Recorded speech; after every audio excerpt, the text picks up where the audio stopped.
और इस वक्त की बड़ी और अहम खबर हम आपको बता दें, दिल्ली गैंगरेप मामले में नाबालिग आरोपी को दोषी करार दिया है जुवेनाइल जस्टिस बोर्ड ने।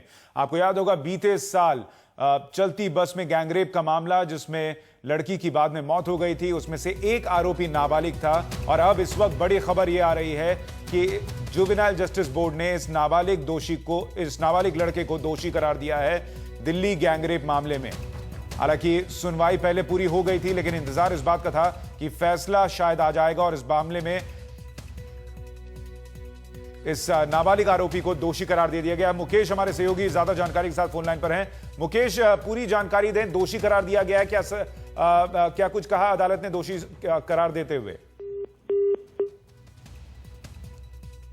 मुकेश से हमारा संपर्क टूट गया, हम उनके पास दोबारा जाएंगे और जो आज अदालत ने फैसला सुनाया है उसके बारे में पूरी जानकारी उनसे लेंगे।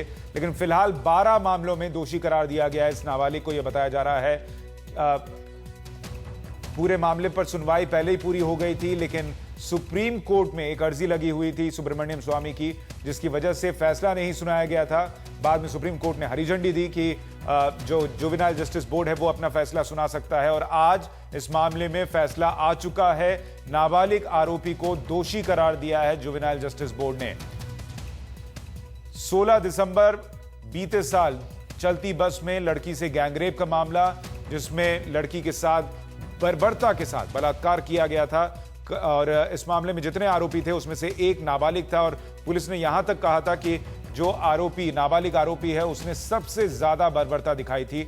और अब इस पूरे मामले में अहम फैसला आया है। ये 16 दिसंबर की घटना थी और तकरीबन 8 महीने बाद ये फैसला फास्ट ट्रैक कोर्ट में बाकियों की सुनवाई चल रही है। और यहां पर नाबालिग की सुनवाई जुवेनाइल जस्टिस बोर्ड में चल रही थी और यहां पर नाबालिग पर फैसला आ चुका है, जिसे दोषी करार दिया गया है। मुकेश हमारे साथ जुड़ रहे हैं इस वक्त। मुकेश, अहम फैसला है ये, क्या कुछ कहा अदालत ने आज फैसला सुनाते हुए?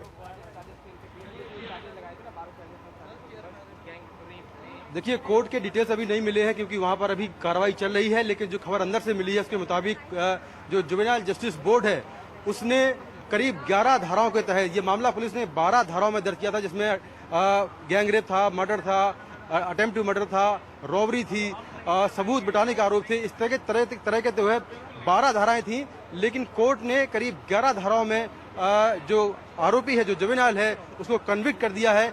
इसमें जो अटेम्प्ट टू मर्डर है उसमें कोर्ट ने एक्विट किया है जुवेनाइल को। लेकिन जो बाकी धाराएं हैं उन सभी धाराओं में जो जुवेनाइल है उसको कन्विक्ट करार दे दिया है। लेकिन फिलहाल जो सजा पर फैसला है वो बाद में होगा। लेकिन जो अभी फिलहाल जो कोर्ट की कार्रवाई है वो यहाँ पर चल रही है। और आप देखें, और यहाँ पर हमारे जो आप देखें कि किस तरह से गहमा गहमी है, मीडिया का जमावड़ा अंदर लगा हुआ है। और आप देखें कि बाहर किस तरह से जो कैमरे हैं मीडिया के, हुजूम है मीडिया का, वो इस पूरे फैसले का आज सुबह से इंतजार कर रहा था। और कुछ ही देर पहले जज ने अपना फैसला सुनाया है। और इस तरह से आप देखें कि जो जुवेनाइल आरोपी है उसको लेकर एक लंबी बहस हुई थी। एक लंबे समय से जो है बहस हुई कि आखिर जो जुवेनाइल है उसको यानी इस तरह का बात कह रहे हैं कि जो 12 धाराएं लगाई गई थी उनमें से हत्या की कोशिश का जो मामला था उसमें इस नाबालिग को एक तरीके से कोर्ट ने राहत दे दी है, बाकी 11 पर उसे दोषी करार दिया है। बिल्कुल, पुलिस ने इस मामले में करीब 12 धाराओं के तहत केस दर्ज किया था, क्योंकि जिस तरह का सीक्वेंस था पुलिस ने ये साबित किया था कोर्ट में कि किस तरह से जो मूविंग बस थी उसमें जुवेनाइल आरोपी बैठा हुआ था और सबसे पहले उसने ही आवाज लगाकर विक्टिम को अंदर बुलाया था।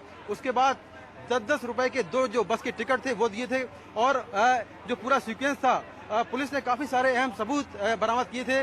जो आरोपी राम सिंह था उसकी निशानदेही पर जुवेनाइल आरोपी को आनंद विहार बस अड्डे के पास से पकड़ा था। इसके साथ ही जो जुवेनाइल था उसके कपड़ों को राम सिंह के घर की छत से बरामद किया था। यहाँ पर मेरे जो सहयोगी हैं आशीष भार्गव भी पहुंच गए हैं। आशीष, कोर्ट में क्या क्या हुआ है? जी देखिए, इस पर पूरा आर्गुमेंट चल रहा था और आज के लिए ऑर्डर रिजर्व था। मुकेश, 3 साल की सजा हुई है, दोषी करार हो गया है जो जुवेनाइल था इस पूरे केस में। यानी जो पहला जजमेंट गैंग रेप के मामले का आया था उसमें सबसे बड़ी खबर ये आई है कि उसको गैंग रेप के मामले में दोषी करार दिया गया है। यानी दिल्ली पुलिस की जो दलीलें थी वो तमाम दलीलें जो जुवेनाइल जेजे भी है उसने मान ली है। और जो बचाव पक्ष की दलीलें थी कि वो उस समय मौजूद नहीं था, उसका कोई हाथ नहीं था, वो तमाम दलीलें एक तरह से ठुकरा दी हैं। एक बड़ा फैसला, एक बड़ा जजमेंट आया इस पूरे केस में।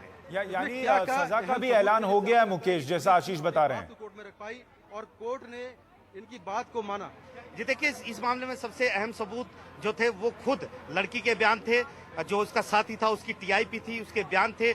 फोरेंसिक टेस्ट, जो साइंटिफिक एविडेंस थे, जो बस से बरामद हुए थे, जो खून से कपड़े मिले थे, जो कपड़े जलाए गए थे वो मिले थे, काफी सारे एविडेंस थे जिनको हम पुख्ता मटेरियल एविडेंस कहते हैं इस केस में। वो तमाम जो सबूत थे वो पुलिस के पास थे और वो सबूत आखिरकार ठोस साबित मान लिया है कोर्ट ने कि वो ठोस सबूत हैं और वो इन सबूतों के बिना पर कन्विक्ट कर दिया है, दोषी करार दे दिया है इसको। आशीष, हम दोनों लोगों ने ये पूरा केस कवर किया है, इसमें आपको लगता है कि जो साइंटिफिक एविडेंस है, खासतौर से जो डीएनए टेस्टिंग वगैरह है, ये काफी अहम रही इस पूरे केस में? जी बिल्कुल, देखिए साफ तौर पर मुकेश, हमने देखा किस तरह बस को कई बार सीएफएसएल की टीम ले जाई गई थी दिल्ली पुलिस द्वारा। बस में एक एक चीजें, सबसे अहम चीजें, जो बस की सीट कवर धो दिए गए थे, पूरी बस धो दी गई थी, उसके बावजूद बसों की पट्टियों को निकाला गया था। उन पट्टियों के भीतर जो खून लगा हुआ था उनके नमूने उठाए गए थे। लड़की के बाल उस बस की सीढ़ियों से मिले थे। लोहे की रॉड जो थी, जो इस्तेमाल की गई थी मर्डर में, वो मिली थी। वो डीएनए इन लोगों का कराया गया जो वहां पर सबूत थे। तो निश्चित तौर पर साइंटिफिक एविडेंस इस मामले में सबसे बड़ा सबूत साबित हुए हैं। मुकेश, खबर ये भी है कि 3 साल की सजा का भी ऐलान कर दिया गया है।